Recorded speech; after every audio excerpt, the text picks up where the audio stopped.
Now imagine a ladder rescue wasn't possible or would take too long. Using a VRS and performing a one-handed rappel can still allow firefighters to make the save.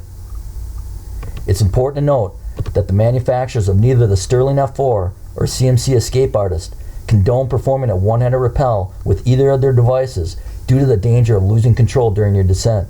This is a highly aggressive technique that should only be implemented after receiving proper training and extensive practice. Okay, this session we're going to be talking about child or infant rescue, both in a one firefighter and two firefighter team. Just like all these scenarios, how they play out is you just got to bear in mind when we're talking about using a VRS for victim rescue, we've exhausted all other avenues of traditional or conventional means of rescue or extraction. In other words, I don't have time to wait for a ladder, and we can't take that victim down through the interior because of the conditions.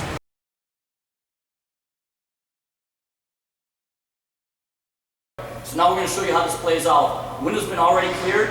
Scott and I are coming up to the window. I got the baby. He's got a variety of options to anchor his system. He's deciding on the tool in the wall technique. So this is everything that you saw in phase one.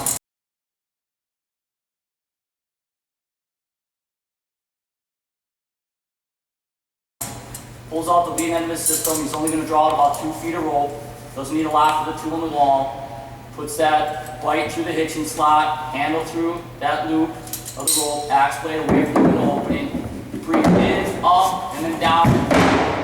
He's going to check his DCD clearance, because this is a wider sill. And then he can go ahead and roll out. I'm bringing the baby up to Scott. He's got good control. I'll pass the baby out to him, make sure he's got the infant. And then he's going to set himself up for a one-handed rappel. We'll look at that from a different angle.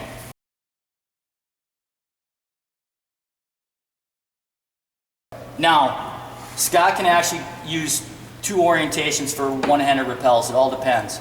If he's going to be using a one-handed rappel, he's going to grab the rope, as you see, with his right hand. He's creating a bite point right there. Can you get a close-up of that, Connor? You good? Yep. So he's basically bringing the rope up 180 degrees. That puts another turn, basically a 180-degree arc on that last hole of the F4. That's going to give you that much more friction. So there's a lot of friction in the rope going through all 4 holes. Now he brings it up 180 parallel to the standing part where he anchored, and he's got even that much more control. And then you notice that his fingers are going to wrap around and grab the release lever. That leaves his left hand open for me to pass the infant or the child to him, and he can cradle that baby or child in his left hand and then perform a right-handed single-handed rappel. Now, if he came out on the other side, or if he chose that he wanted to actually hold the baby in his right hand, then same thing. Still going to bring the rope up so it's parallel to the F4 and parallel to that standing part. This time the fingers wrap around and his thumb is going to release the lever. You'll notice, like when I open your hand up, as his fingers come around, he's also putting pressure on the rope going through the holes of the F4. And we always talk about that when you're releasing rope out to anchor, especially rope out anchor, and you never want to actually put pressure or friction on these bites because it's harder to pull rope out. So by wrapping your hand all the way around and then having that rope coming parallel, you've created a ton of friction here, so it gives you a lot of control during your descent. Okay? When Scott's ready to go, he's just getting his hand in rough position, then I can pass the baby out. Make sure that he's got him. You got him? Yep. All right, go ahead and descend.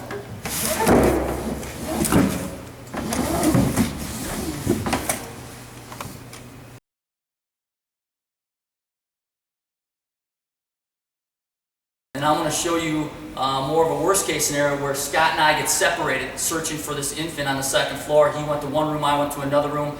All of a sudden the 2nd floor lights up on us. We're cut off from each other. I happen to find the infant. I'm in the room and there's no place to anchor.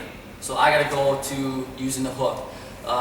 Worst case scenario, most aggressive technique, but I want to get that kid out, especially if fire starts entering my room. I'm going to show that using the Escape Artist.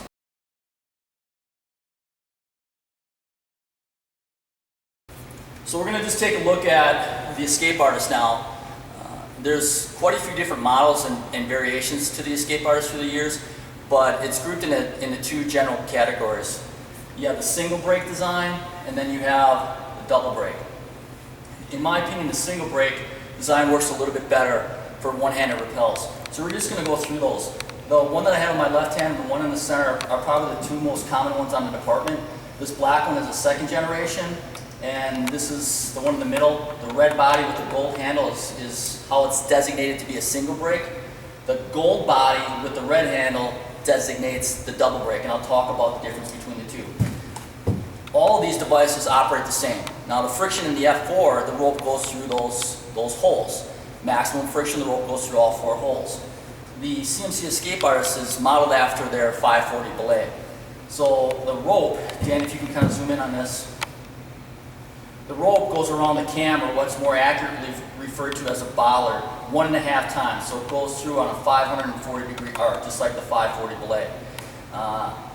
It's nice to know that because that's what gives you the additional friction.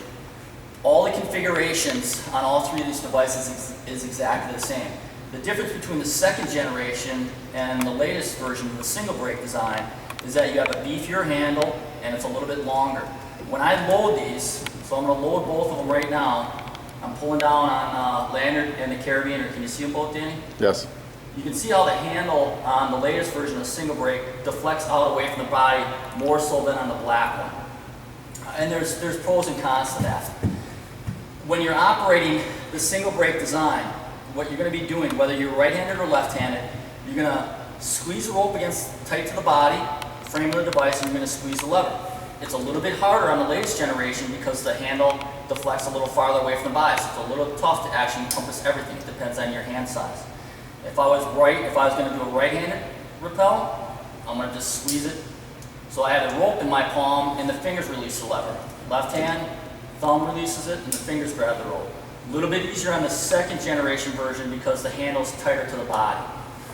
Now, for those that might have or decide to go with a single brake design or a dual brake design, Danny, zoom in on this again and let me know when you're there. Yep.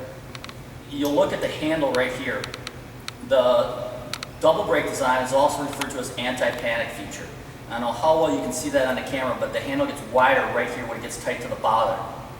When you squeeze this tight to the lever tight to the device, you are actually locking the Escape Artist off again. But normally right now, if I squeeze the lever tight to the body, look at this one, I'm able to feed rope out. When you squeeze it tight to the body on the double brake, it's an anti-panic feature and it locks off again. To me, it's a little bit more difficult to do a one-handed rappel with this device. You do not want to actually capture this rope because if you do, now you're squeezing everything tight together, you're not going to go anywhere. So you keep your hand free of the tail end of the rope, and you actually have to kind of find the sweet spot to this lever. So you're actually able to still slide through the device. With practice, you can do one-handed rappels with any of them. It's just the key word is with practice. And I just find it a little bit easier on the second generation or the latest version to be able to wrap your hand around everything as you're descending. This evolution, I'm going to be performing a left-sided hook placement, cradling the baby in my right. One really fast way when you draw out the hook, if you want to make sure that you gauge proper DCD clearance over the sill plate, is place your hook on the outside of the wall and then check your DCD on the inside of the wall. So bear that in mind. This is a really just fast way to actually set up your hook. Now, I got to cradle the baby. Okay, this is what makes this evolution so challenging. So what size kid you can actually control is going to be subjective to the individual. I got the baby, I got the hook in my left hand. As I come up, I don't know how much you can see on this angle, Danny, but remember guys, you never want your body to draw the DCD out over the sill plate, especially with the F4, but even with the Escape Artist, because it could catch a projection on the sill plate or any part of the framework. So I'm going to set the DCD actually up on the sill as much as I can, and then I place the hook. I'm using the flat method technique, okay? Hold it in place. I got the baby in. As I come out, I'm going to do that leg hook. Lever up. Baby, DCD on the sill plate.